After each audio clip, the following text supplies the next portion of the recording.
Presiden Joko Widodo geram. Pasalnya, masih ada bawahannya yang menggunakan barang-barang impor. Mulai dari pensil, kertas, bangku, dan alat kesehatan, masih menggunakan produk luar negeri. Kekesalan itu diperlihatkan Jokowi saat memberikan pengarahan kepada jajaran Menteri Kabinet Indonesia Bersatu, Kepala Daerah, dan Direktur Utama Badan Usaha Milik Negara, tentang aksi afirmasi Bangga Buatan Indonesia di Nusa Dua Bali.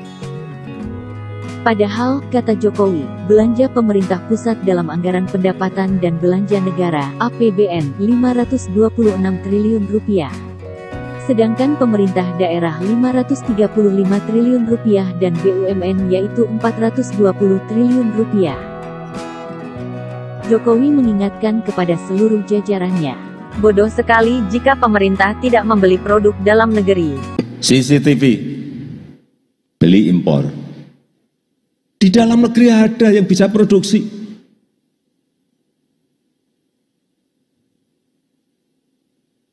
Apa-apaan ini? Dipikir kita bukan negara yang maju, buat CCTV aja beli impor. Seragam dan sepatu tentara dan polisi beli dari luar. Kita ini produksi di mana-mana bisa. Jangan diterus-teruskan. Alkes, Menteri Kesehatan, tempat tidur untuk rumah sakit, produksi. Saya lihat di Jogja ada, Bekasi, Tangerang ada, beli impor. Mau kita terus-teruskan? Silahkan. Nanti mau saya umumkan kok. Saya kalau udah jengkel ini umumin nanti. Ini rumah sakit daerah beli impor.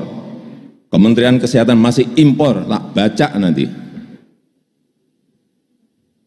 Karena sekarang ternyata gampang banget, detail. Harian sekarang bisa saya pantau betul. Al-Sintan, Menteri Pertanian, apa traktor kayak gitu, bukan high tech aja impor. Jengkel saya.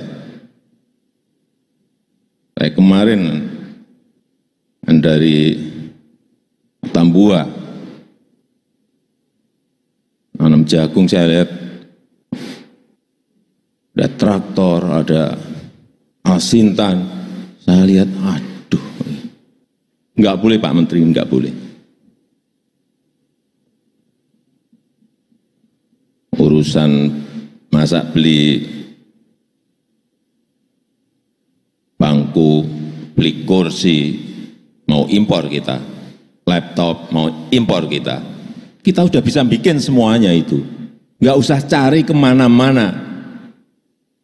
Tidak usah cari investor. Kita diam saja tapi kita konsisten membeli barang yang diproduksi oleh pabrik-pabrik kita, industri-industri kita, UKM-UKM kita. Kok enggak kita lakukan? Bodoh sekali kita kalau enggak melakukan ini.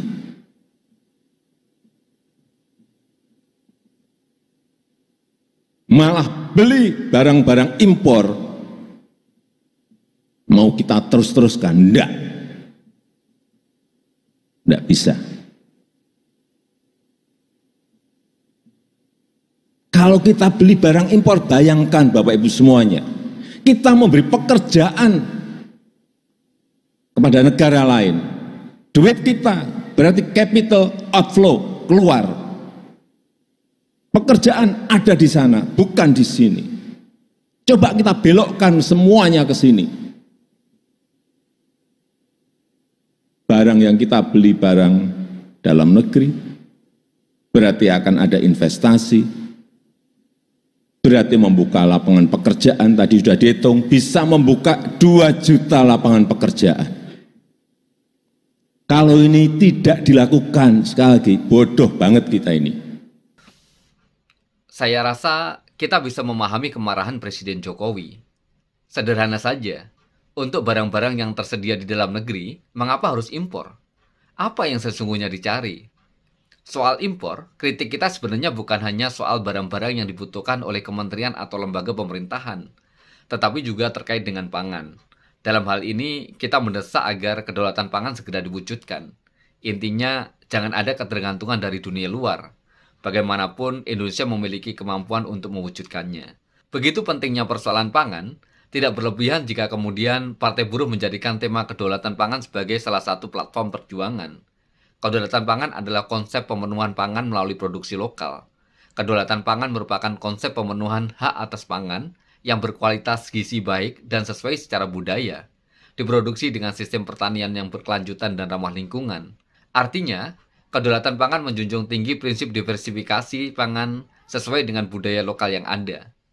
Kedaulatan pangan juga merupakan pemenuhan hak manusia untuk menentukan sistem pertanian dan pangannya sendiri yang lebih menekankan pada pertanian berbasiskan keluarga yang berdasarkan pada prinsip solidaritas. Kedaulatan pangan adalah hak setiap bangsa dan setiap rakyat untuk memproduksi pangan secara mandiri dan hak untuk menetapkan sistem pertanian, peternakan, dan perikanan tanpa adanya subordinasi dari kekuatan pasar internasional. Jika ini dilakukan, hal itu akan meningkatkan pendapatan negara. Tetapi kebijakan impor membuat negeri ini tidak benar-benar berdaulat. Kita akan selalu ketergantungan. Tetapi setidaknya, ada secercah harapan atas apa yang menjadi sikap Presiden. Kendati pun kemarahan Presiden Jokowi di depan umum itu juga menuai kritik. Salah satunya datang dari Rocky Gerung. Menurut Rocky, kira-kira Presiden mau bilang kalau ini bukan masalah dia, tetapi salah menteri-menterinya. Dia seperti sedang melempar tanggung jawab kepada para menterinya. Padahal, Jokowi pernah mengatakan tidak ada visi menteri, yang ada adalah visi presiden.